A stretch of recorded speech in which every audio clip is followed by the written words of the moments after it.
week, we'll join Mary Sparling at the Mount St. Vincent University Art Gallery.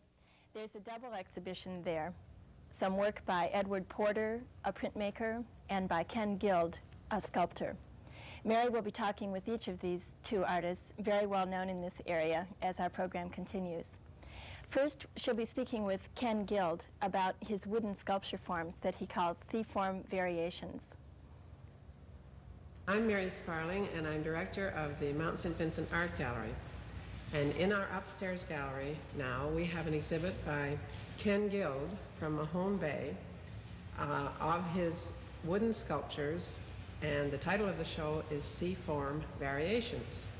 Now, Ken, it does seem to me that where you live is significant. It is indeed, Mary, because having spent, 9 years in Mahone Bay now, and living very close to the sea and looking at all of the forms that result from the sea, I have been stimulated to make these shapes in wood. The basic theme of this particular show, of course, is that C-form variations. And originally, I had carved in solid blocks of wood. And this was some years ago when I lived in Toronto. But having seen in a magazine some years ago a picture of a Archimedes screw, which was used by Indians to raise water from one paddy to another, I was intrigued by the spiral, and I devised this system of laminating pieces of wood together so that you can achieve this spiral by moving each piece sideways as you apply it and glue it together.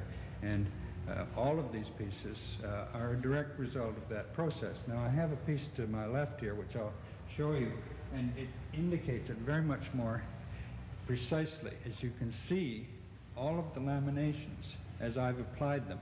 And after I have made up the form, which is basically a spiral form, then I start carving it to my own particular desire and taste. And my attempt in this piece, which incidentally is a model for a commission which I'm doing presently for the Bedford Institute, the idea was to make it look as organic as possible, because the process of laminating, you can end up with something that looks terribly mechanical. Well, that's very interesting, because somebody said, how does he get that finish? It looks almost metallic. And is that, is that a product of the lamination? Well, not really, Mary. Some of them, I've used different finishing processes. I love wood, as you can tell, and I like to see it treated softly so it doesn't have such a high sheen. But in one like this, which does have a very high sheen, one of the woods in it, which is sumac, looks better. It has more color when it has a very high gloss finish. And that's why it ended up with a high gloss, because this one is a combination of walnut and sumac, and the sumac just dies when it has a soft surface finish. So it depends on the material that I'm using, how I finish it. As I say, this is, or did I say? I don't think, but anyway, this is polyurethane finished, and this is finished with Danish oil, and in fact the majority of them are in oil finish. Just before you put that one away and show us another one, I think it's very interesting for people to know that that in size and length is what, about a foot and a half? Yeah, it's and you're holding it. And I'm holding it. Whereas this is a model for a piece. A sculpture that, when it's in place in the Bedford Institute of Oceanography, is going to be how big? It'll be 6 feet tall. In fact, I'm in the midst of the piece now, and it's so, well, on my pedestal, it's up over my head. But it also is suspended so that it's hanging in a stairwell at the Institute. Right. And the flow of air up through this is exactly as you would expect in a spiral shape. It moves it. So we're expecting that the bigger piece, depending on the force of the wind and the weight of it, will turn like this constantly. Now we're hoping to have that happen. if it's just too heavy for the air currents to turn, we'll have to be satisfied with it just as it is. But Well, we've noticed that people even walking by create Yeah. enough That's right. air motion for it to move, and it's a very, very sensuous Well, it is appearance. sensuous as you see the thing Yes, move, because yeah. I designed it to be a kind of a primitive sea form, and it moves through the water by turning. Irresistibly, people want to handle. Yeah. Is that all right? Sure. That's the other thing that I see with my hands to a very substantial degree. A lot of these pieces, the tactile quality of the wood has always gotten to me, and when I'm shaping them, you know, I must say my fingertips are more sensitive than my eyes. So yes, the tactile fact is very important to my work, and I'm delighted when people can't keep their hands off them. This one is complete in itself. In fact, I made this for the show, and the idea behind this piece was I had seen a lot of seaweed washed up, and I wanted to make this appear to be of that order of shape. So it's the same technique, it's a different material. This one is solid mahogany, and I had saved the actual plank for this piece. I've had it for about 4 years, and at one end the wood was dark, and at the other end it was light, so I just varied them like that. And this was the result of that piece. I don't know whether it's possible to describe why this one is flatter, but it has to do with the fact that the laminations are moved less each time, so that instead of a very tight spiral, you get a very flat spiral. Open one. And when you say it was inspired by seaweed, that's that long, sinewy right, that's seaweed, right, that exactly. laminaria that Right. floats. So I think, well, it's kind of fun. Once again, this is well, that's the spiral form there. But as you move the shape, it just has so many angles. It does sit on the floor like that, actually. And it's made up, again, of a delicious piece of mahogany, which I have saved for some time. And this piece is the piece that's on my catalog, so that it shows very well. I had a very good photograph taken. Can you just hold that for another minute or two? Yeah. I have a feeling when I look at that you perhaps had a memory of the work that you did in collaboration with that artist in Ottawa, Alec Wise. That's right. Is that true? As a matter of fact, when we started out, in '75, Alex came down to study woodworking with me. I was teaching at the art college at that time, the Nova Scotia College of Art, and he had asked for a Canada Council grant to come down and learn woodworking with me. So we set up a series of sculpture pieces which we made. And then out of that came a collaboration on a piece which we did for the National Capital Commission. So for the visitor to Ottawa, they can go For the visitor to Ottawa, go behind the Chateau Laurier. Yes. And our piece there is 8 feet high and 12 feet long, and it's in BC fir. And it's a beautiful spiral. It really is. Yes. It really is. Every time I make a piece, I come up with new ideas. Now this piece is the final piece of the series that I did for the show, and as you can see, it's much thicker and much heavier, and was supposed to be based on a clamshell, really. And presumably points the way for the new direction you're going to take Indeed. as a result. I just have so many ideas, I can hardly stand it. That's wonderful. Thank you very much, Ken. Thank you, Mary. Edward Porter's part of the Mount St. Vincent exhibition is a retrospective of about 20 years of his work as a printmaker. We'll rejoin Mary at the gallery now. Our second artist also comes from the South Shore, from very near Lunenburg. Ed Porter, in his exhibit in the downstairs gallery, has a retrospective of prints. Ed, what is a retrospective?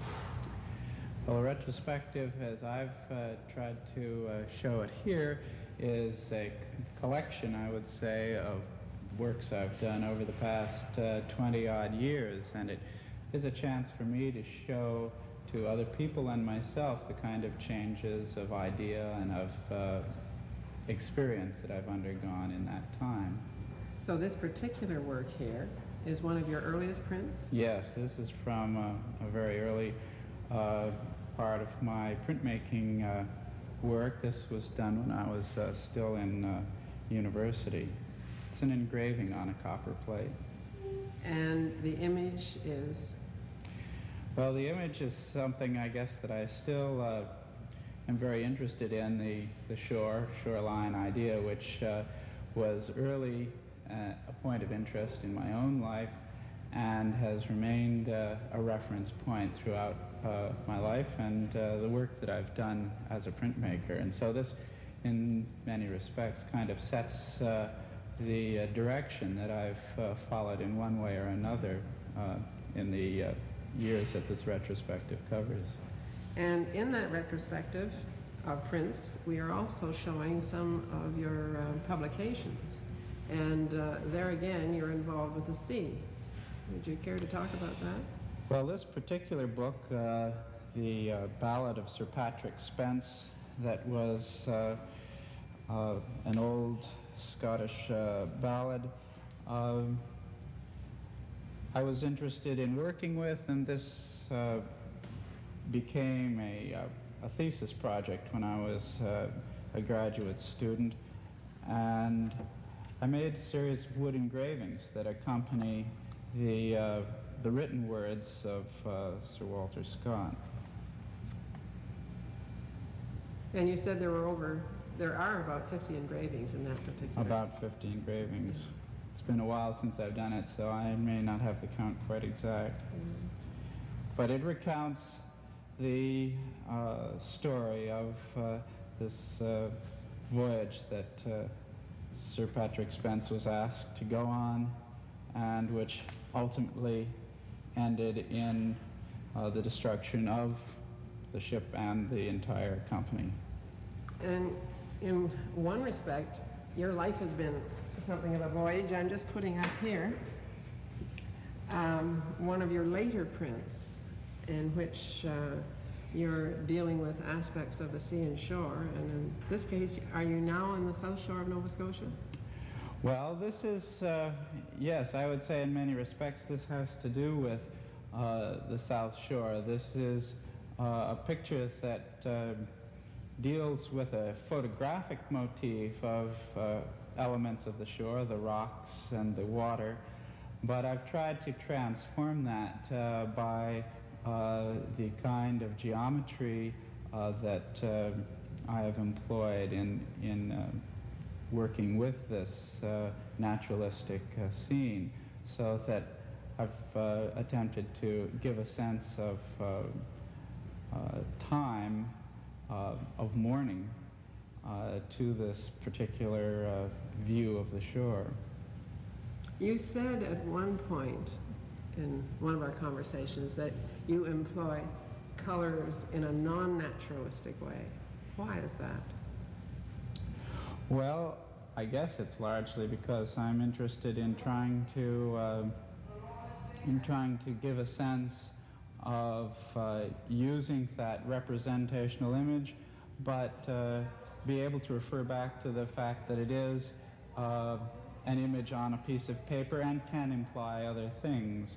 And here I felt that these kind of hard-edge geometrical shapes are a way of perhaps showing certain parts of this image and modifying other parts.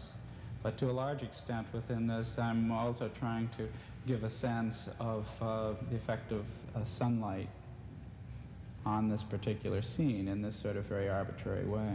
In which case this is not an anti-natural. Actually, this one, Yeah. in fact, is not. Yes. That's right. Well, we'll get another one. This one, I think, does perhaps work a little more along the lines of dealing with a natural shoreline idea. In fact, this one is entitled Shoreline 2. these multiple images juxtaposed side by side with each other. But the colors are very arbitrary, used almost in a non-representational way to either connect or contrast with the areas immediately adjacent to them. And that's what has happened here. There are connections that happen one way and contrasts that happen another way. And yet, within that, I've tried to maintain or create a unity to that entire composition, these parts.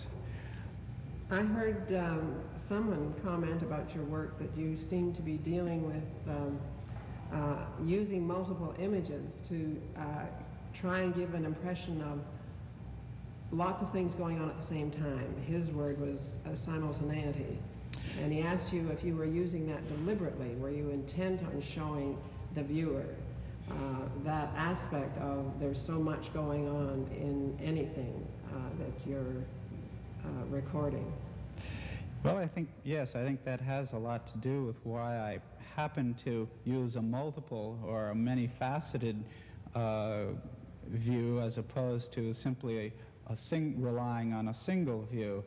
And I've typically enjoyed trying to find connections between disparate ideas of the shoreline and to show that they can all be part of this same environment, rather than trying to somehow get that information all condensed within one single unified landscape space.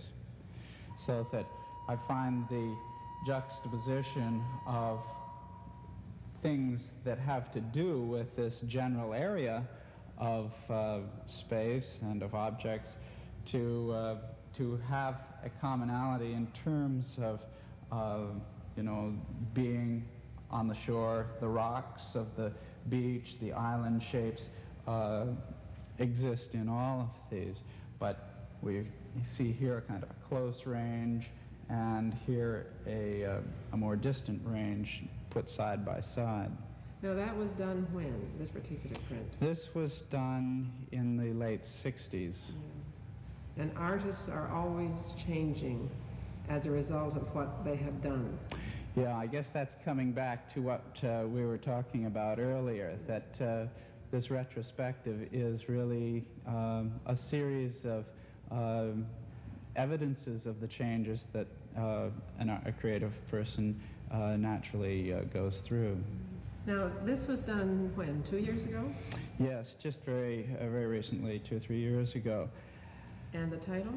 This is called Journey from King Rock, and it's another kind of multiple joining of shore-oriented images in a way that observes the natural landscape, but also in a way that puts the natural elements together in another order. For example, this area up here is a close-up of mussels and rocks on a shore, but can in fact join with the other shapes next to it, even though in a normal landscape it might be considered to be up in the sky. Here the sky seems to occur down below it, and it again as a close-up detail appears directly above it. And I think today all of us are quite willing to accept that kind of arbitrary juxtaposition with the experience of magazines and television and this sort of thing, where the kind of very arbitrary juxtaposition, we'll say, of an advertisement with an article on a very different subject can be seen side by side on a page. But in this case, you are the one person who is inviting the viewer to come close and see not just what the images are, the disparate or the separate images, but to see how you have combined them. Mm-hmm. And to enter into the enjoyment of the why those have been put together, of investigating them. Yeah. Yeah. Yeah, and I guess it's that's the pleasure of setting up that kind of investigation that I invite the viewer to pursue is a very strong part of why I persist in making these, to set up these new ways that a person can imagine these things as telling a whole story together. Well, we began with an etched print that you did 20 years ago. We're closing with an etched print that you did. True enough. And do you see yourself continuing with etching as a medium? I certainly do, yes. I hope this isn't the end. These two shows will be on at Mount St. Vincent University until March 9th. There's a lot of other activity around the public galleries in Halifax as well this week. At the Dalhousie Art Gallery, there has just opened an exhibition of Bolivian weavings, which will continue through March. Gallery News and Reviews will feature that show on an upcoming program, including an interview with the curator, Myrn O'Brien. At the Anna Leon Owens Gallery from March 4th until the 7th will be exhibitions of the work of Michael Fernandez and of David Lapalambara. Video art by Gary Conway is at the Center for Art Tapes. For the week of March 3rd through the 8th, Eye Level Gallery will have a series of shows by 3 Halifax artists. For 2 days each, the work of Robert Hammond, Stephen Horn, and Simon Skanes will be on view. At the end of next week, on March 6th, the St. Mary's University Art Gallery will open The Faces of New Guinea, a show of artifacts from the collection of Barry Stewart. In 2 weeks, Gallery News and Reviews will take a look at that exhibition. At the Art Gallery of Nova Scotia are selections from the permanent collection and a show entitled Nova Scotia Collects.